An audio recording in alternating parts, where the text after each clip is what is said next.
Le premier manager de Dick Rivers se souvient de sa rencontre en 1961 avec un des pionniers du rock'n'roll en France.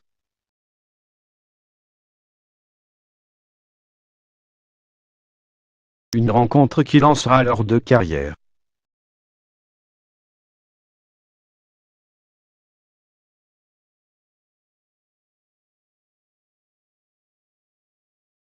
Jean-Claude Camus a découvert Dick Rivers, et Dick Rivers a découvert Jean-Claude Camus.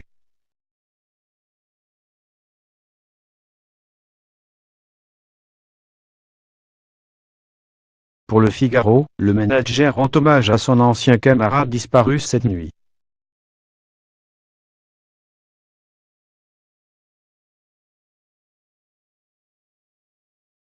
Je l'ai découvert tout à fait par accident.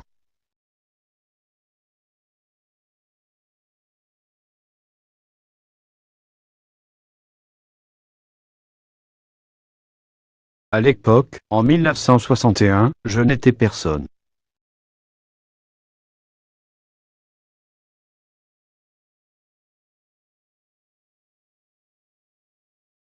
J'organisais des petits bals un peu partout et j'avais un orchestre dans un café sur les grands boulevards face au théâtre de la Porte Saint-Martin.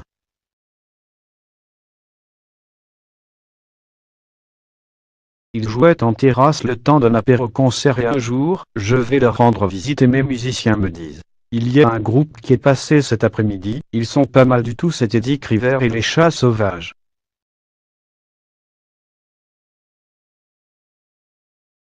Effectivement, ils étaient pas mal du tout, rire.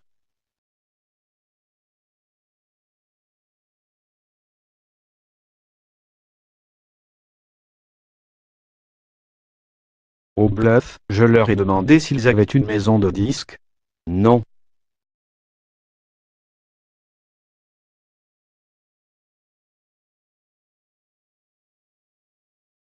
S'ils avaient un manager. Non, et j'ai dit: je m'appelle Jean-Claude Camus.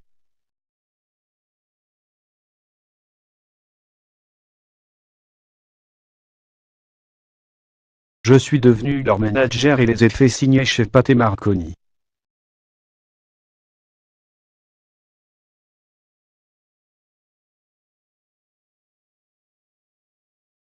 Je leur ai fait faire Âge tendre, rue Marcadet, et puis la notoriété du groupe a explosé.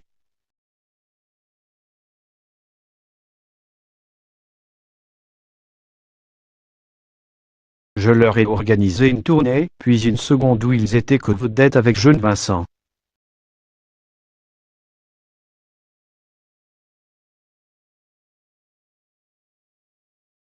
Au Golf Drouot, où j'avais organisé un concert mémorable avec Jeune Vincent, Moustique et les Chats Sauvages, rien n'était simple.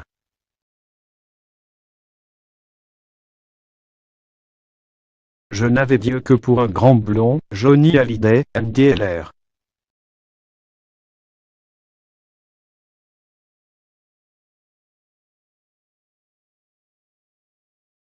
Johnny et Ellie n'aimaient pas beaucoup Dick Rivers.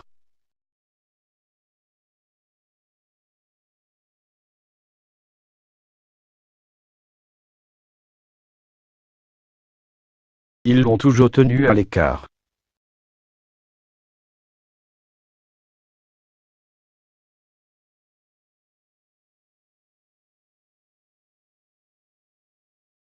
Dick en a beaucoup souffert.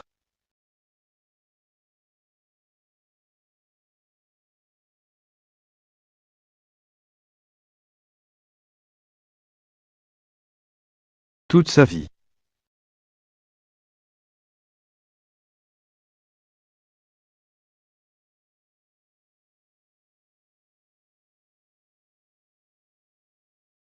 Au bout de 18 mois, je me suis fait piquer Dick Rivers par deux producteurs du Sud très argentés et puissants.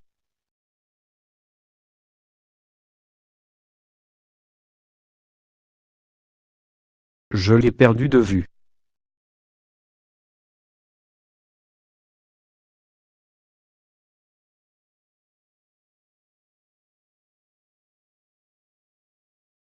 Dans le showbiz, Dick Rivers était loin du circuit.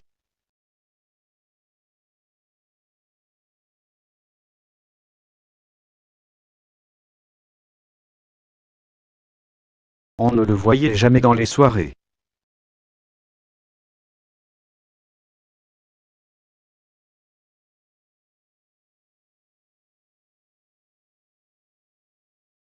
La blessure avec Eddie et Johnny l'aura poursuivi toute sa vie.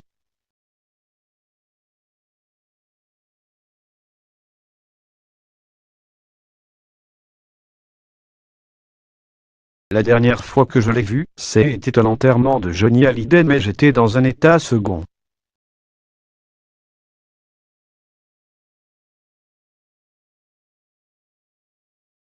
Vous savez, c'était 35 ans de ma vie qui partaient.